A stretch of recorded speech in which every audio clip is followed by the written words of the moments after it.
जो 1 से 2% यूजर होते हैं सिर्फ वो पैसा बनाते हैं, 98 से 99% लोग पैसा डुबाते नहीं।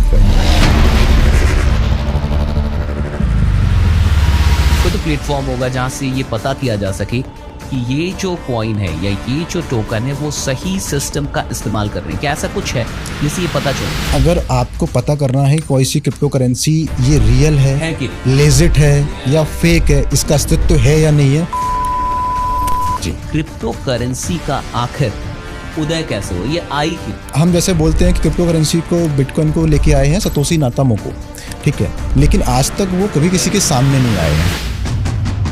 ये क्या क्रिप्टो के नाम पे उसके नाम का मिसयूज करके स्कैम हुआ या फिर क्रिप्टो ही है स्कैम? अच्छा, भारत में ये जो क्रिप्टो करेंसी है एक कंफ्यूजन होता है लोगों को, बहुत सारे लोग अभी यहाँ देख रहे हैं कि ये लीगल है या इलीगल। देखिए, सबसे बड़ा जो मुझे समझ में आता है 2 मेजर रीज़न है जिसकी वजह से, एक तो क्या है ना, इंडिया का मेजर पॉपुलेशन, मेजर यूज़र को ऑपरेट कर रहे हैं या कहीं ना कहीं उनके साथ खेल रहे हैं कुछ दुनिया के टॉप 10 प्लेयर, जिसमें से एक फेसबुक, गूगल, अमेजन, ऐसे लोग हैं, इंस्टाग्राम, ये लोग पूरा राज कर रहे हैं इंटरनेट पे। तो बोला ना कि इंडियन गवर्नमेंट डर रही है, नहीं डर रही है। इंडियन गवर्नमेंट एक्चुअल टेक्नोलॉजी को यूज़ कर रही है।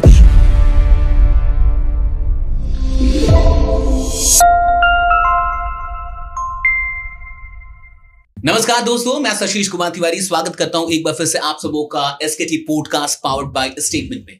दोस्तों, आपने कभी ना कभी बिटकॉइन, ब्लॉकचेन, क्रिप्टो करेंसी, इन सब का नाम जरूर सुना होगा और बहुत सारे लोग इस देश में कंफ्यूज्ड हैं कि आखिरकार ये सारी चीजें हैं क्या। तो आज आपकी इन सारे प्रॉब्लम को सॉल्व करने के लिए हमने अपने स्टूडियो में बुलाया है एक ऐसे मेहमान को जो एशिया के one of the best crypto currency के एक्सपर्ट्स हैं, ब्लॉकचेन सर्विस प्रोवाइडर हैं, ब्लॉकचेन इंडस्ट्री के स्पीकर हैं और भी बहुत सारी चीजें इनके पास है। स्टेटमेंट एंड स्पोर्ट्समेंट के को फाउंडर भी हैं। तो आइए सबसे पहले स्वागत करते हैं हमारे स्टूडियो में राहुल भदौरिया सर का। Thank you so much sir. Thank you sir, thank you, आपने इस प्लेटफॉर्म पे मुझे अपॉर्चुनिटी दी कि मैं आपके माध्यम से शायद कुछ जो लोग हैं जिनको कहीं ना कहीं क्रिप्टो को लेके कुछ भ्रम रहते हैं या क्लियरिटी नहीं है, मैं उनको वो एक क्लियरिटी दे पाऊँ। प्लस मैं आपका भी शुक्रिया करना चाहूँगा कि आप एज ए मोटिवेशनल स्पीकर लोगों के जीवन में जो परिवर्तन ला रहे हैं और लोगों को एक नई जिंदगी जीने का तरीका सिखा रहे हैं, तो उसके लिए मैं व्यूवर्स की तरफ से एज ए व्यूवर मैं आपको थैंक यू बोलना चाहूँगा। Thank you so much. This is so kind of you. मैं आपको बताऊँ राहुल सर, 5 साल पहले, मुझे लगता है 5-6 साल पहले की बात होगी, मुझे खुद भी बड़ा डाउट था कि होता क्या है। किसी बच्चे ने कहा कि सर बिटकॉइन एंड ऑल, मैं कहा सब फालतू चीज़ है यार, सब कुछ नहीं होता, बिकता नहीं है। मैंने कहा बिकता नहीं है, तो वो थोड़ा कंफ्यूज हो गया। उसके बाद 2-3 साल का नॉलेज था, लेकिन मैंने कहा ये सब होता नहीं है, बिकता उगता नहीं है, कुछ भी नहीं होता ऐसा। कहा सर मैं आपको कुछ देर के बाद कॉल करता हूँ। और ऐसे ही हम 2-4 फ्रेंड थे, हमने मजाक में कह दिया कि 7-8 है हमारे पास, बिकवा दो। वो कंफ्यूज हो गया कि बिक नहीं रहा, क्यों, छो गया क्या, राइट। फिर उसके बाद से कुछ देर के बाद उसका कॉल आया कि सर आप दे दो, बिकवा देते। कहाँ पे? अब हमें पता नहीं कि होता कहाँ पे है, क्या बिकता कहाँ है, कुछ भी नहीं पता। तो मुझे लगता है कि ऐसा ही कंफ्यूजन बहुत सारे लोगों के दिमाग में। शुरू करते हैं जी, क्रिप्टो करेंसी का आखिर उदय कैसे हुआ, ये आई क्यों? आपने भी सुना होगा कि आवश्यकता ही आविष्कार की जननी है। तो इसका आविष्कार क्यों हुआ, कैसे हुआ, क्या जरूरत पड़ गई इस पूरी दुनिया में एक नई चीज की, क्रिप्टो करेंसी? जरूर, जैसे आपने बताया ना कि आवश्यकता ही आविष्कार की जर्नी है, तो शायद हम लोग जानते हैं कि 2008 की बात है जब फाइनेंशियल इंडस्ट्री में एक बहुत बड़ा क्राइसिस आया था। मतलब बोल सकते हैं कि यूजर्स का बहुत ज्यादा पैसा लॉस्ट हुआ था उसमें, ठीक है। हम एज ए यूजर 2008 में हम जैसे यूजर जिन्होंने अपनी एक बहुत लंबा समय पैसा कमा के जो जमा किया था और वो पैसा कहीं ना कहीं लॉस हुआ था, ठीक है। इसके पीछे कहीं ना कहीं यूजर की मिस्टेक नहीं थी, हमारा कोई मिस्टेक नहीं था, बट किसी और की मिस्टेक की वजह से, गवर्नमेंट या बैंकिंग सिस्टम की मिस्टेक्स की वजह से, उनके फेलियर्स की वजह से लॉस किसको झेलना पड़ा? यूजर्स को, राइट। तो कहीं ना कहीं हम जैसे लोगों में से ही एक कोई आप एक सिंगल मेंबर बोल सकते हो या एक ग्रुप ऑफ पीपल बोल सकते हो, क्योंकि हम जैसे बोलते हैं कि क्रिप्टो करेंसी को, बिटकॉइन को लेके आए हैं सतोशी नाकामोटो, ठीक है, लेकिन आज तक वो कभी किसी के सामने नहीं आए हैं, ठीक है, तो वो एक सिंगल मेंबर है या वो ग्रुप ऑफ पीपल है, ये अभी तक कोई कंफर्म नहीं बोल पाया है। बट हाँ, ये रहस्य अभी तक, और ये रहस्य मुझे लगता है रहने वाला है। लेकिन हाँ, उनके माइंड में ये जरूर आया कि भाई पैसा हमारा, मेहनत हमने की, हमने पैसा कमाया, हमारी करेंसी, लेकिन इसके लॉस का जिम्मेदार कोई और क्यों? कोई और क्यों? बैंकिंग क्यों? कोई गवर्नमेंट सेंट्रल अथॉरिटी क्यों? तो क्यों ना कुछ ऐसा सिस्टम बनाया जाए, कोई ऐसी करेंसी बनाया जाए जिसका कंट्रोल हमारे हाथ में हो। अगर हमारी मिस्टेक होगी तो लॉस मुझे मंजूर होगा, लेकिन अगर हमारी मिस्टेक नहीं है तो हम उसका लॉस क्यों झेलें?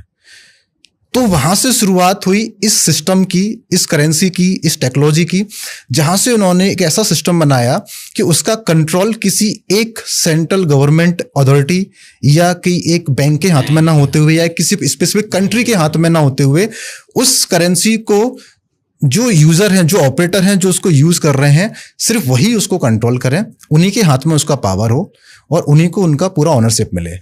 इस थॉट के साथ डिग्रेडेशन की बात है ना, राइट, इस थॉट के साथ स्टार्ट हुई था, इस कॉन्सेप्ट का स्टार्ट हुआ ब्लॉकचेन टेक्नोलॉजी का। ठीक है, तो इस कॉन्सेप्ट आया टेक्नोलॉजी की शुरुआत, क्योंकि आपने देखा होगा टेक्नोलॉजी है जो कहीं ना कहीं एक रिवॉल्यूशन लेके आता है। ब्लॉकचेन के बारे में काफी मतलब चर्चा हुई। अब तो आईआईटीज में भी मैं देख रहा हूँ कि वो भी कोर्सेज चला रही है ब्लॉकचेन पे, लेकिन ब्लॉकचेन क्या है ये समझना बड़ा टफ लगता है। तो एक इजी लैंग्वेज में, सरल भाषा में, मतलब एक आम आदमी कैसे समझे कि ब्लॉकचेन क्या है?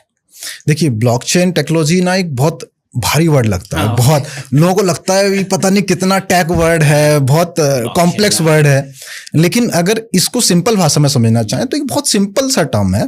ठीक है, इसको अगर मैं बात समझूं, जैसे हम कोई भी डेटा, हम जो भी बात कर रहे हैं, अब ये बात करने के बाद पॉडकास्ट कहीं ना कहीं किसी एक सर्वर पे स्टोर होगा, कहीं ना कहीं स्पेस होगा जहां पे वो स्टोर किया जाएगा। ठीक है, ये भी क्या है? डेटा है।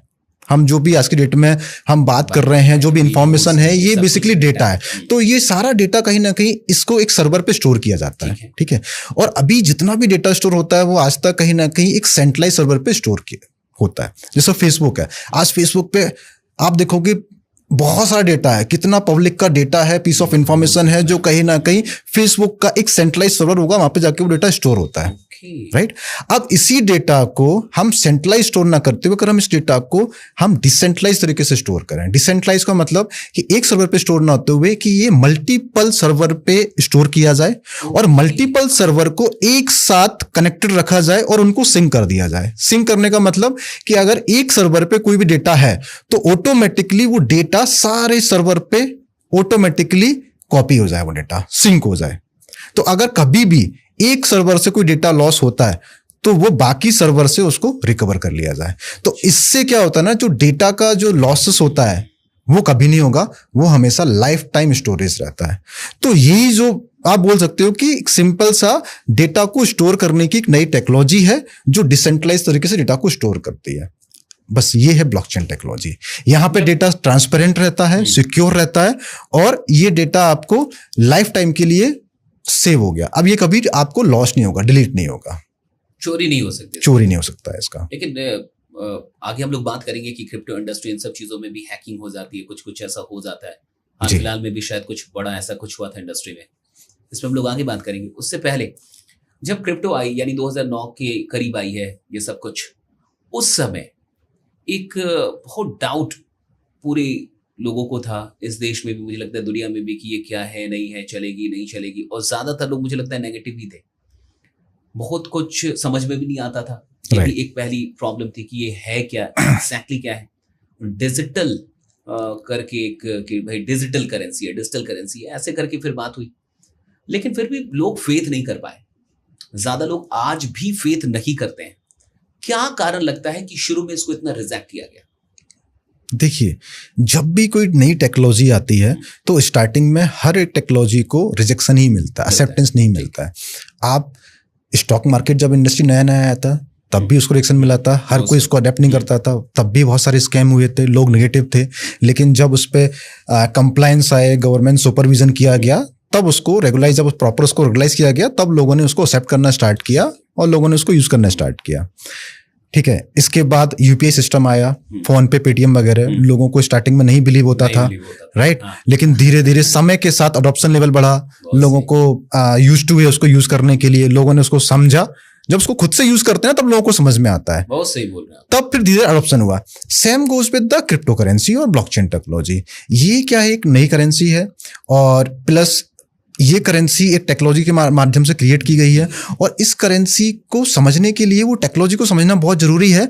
तो अभी क्या हो रहा है ना, लोग क्या करते हैं, सिर्फ इस क्रिप्टो करेंसी को हवा समझते हैं, उनको लगता है ये स्कैम है, क्योंकि इसके पीछे के कई रीजंस हैं।